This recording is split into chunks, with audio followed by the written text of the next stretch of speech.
อ่ะกราบสบายดีพี่น้องปองปายเบิดสุขุสุคนมื้อนี้ก็เข้าสู่หน้าเวียกปกติพี่น้องเอ้ยมื้อนี้ก็ได้หลังจากพักผ่อนไป2 มื้อเนาะ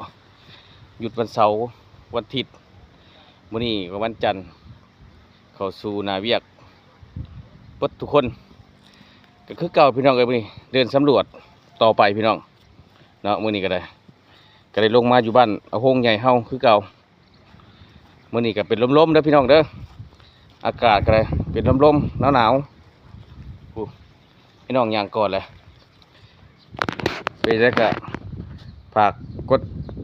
ไลค์กดแชร์กดติดตามเด้อพี่น้องเด้อเพื่อเป็นให้กำลังใจในการเฮ็ดเวียก